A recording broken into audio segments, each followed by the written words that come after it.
Hola chicos, vamos a terminar con las dos últimas etapas de la edad contemporánea, el siglo XX y el siglo XXI.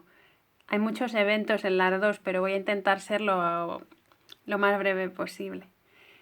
Bueno, en el siglo XX se producen también grandes revoluciones en los medios de transporte con la aparición de los primeros automóviles y aviones.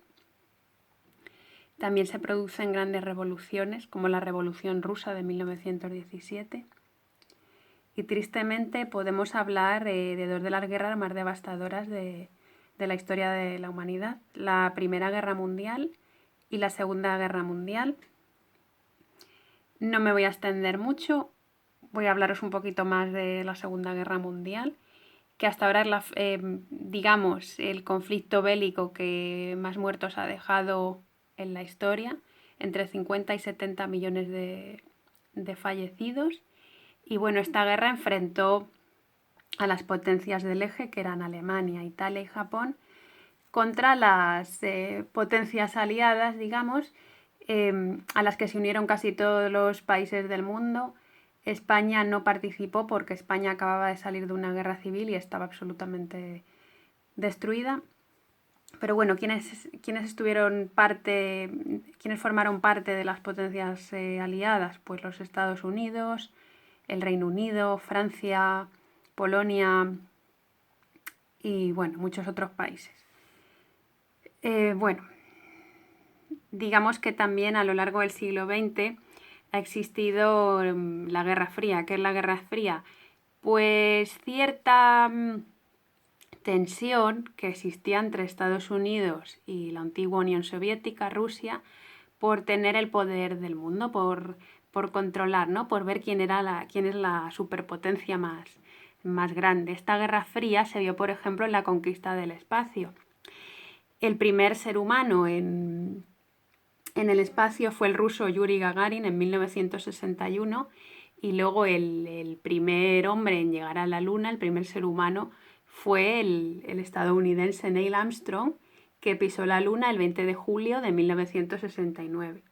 Ya esta llegada a la Luna pues supuso una competición entre rusos y americanos a ver quién era digamos, el mejor, ¿no? En este sentido de la conquista del espacio.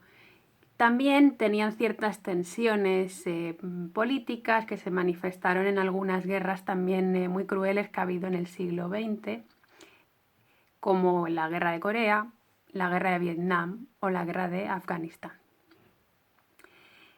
También, como os he comentado en el anterior vídeo, se produce de la descolonialización, perdonadme.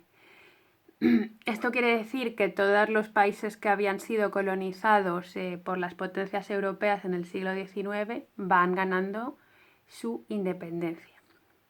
También en el siglo XX las mujeres pudieron votar, ¿de acuerdo? Hasta ahora no podían. Las fechas en las que pudieron votar son diferentes según el país. En España se reconoció el derecho al voto de la mujer en el año 1931 y las mujeres votaron por primera vez en 1933. Luego ya después de la guerra civil y de la dictadura franquista no se pudo volver a votar ni hombres ni mujeres hasta finales de los años 70, con la llegada de la democracia. Bueno, comentaros también que en el siglo XX también se produce la mejora de los derechos sociales, avances en medicina y en tecnología, y hay otros conflictos bélicos, perdonadme que hable tanto de guerra, pero es que es la realidad, como la guerra del Golfo de los años 90, el terrible genocidio de Ruanda y la guerra de los Balcanes también en los años 90, entre otras. También comentaros que ahí lo menciono en la cultura pop, a partir del fin de la Segunda Guerra Mundial, Europa tuvo que reconstruirse porque estaba absolutamente devastada y en torno a los años 50, 60 empezaron a aparecer pues grupos de música como los Beatles, es decir, grupos que eran culturales, que culturalmente llegaban a todo tipo de población. De ahí viene lo de pop. Pop viene de popular, ¿de acuerdo? Para que me entendáis. Luego también en este siglo se menciona antes la mejora de los derechos sociales, que empezó sobre todo a partir de los años 60, ¿no? Se reconocieron muchos derechos de la mujer, muchos derechos civiles y bueno. En el siguiente vídeo, ya que me queda poco espacio de grabación, vamos a seguir hablando ya del siglo XXI. Espero que os haya gustado.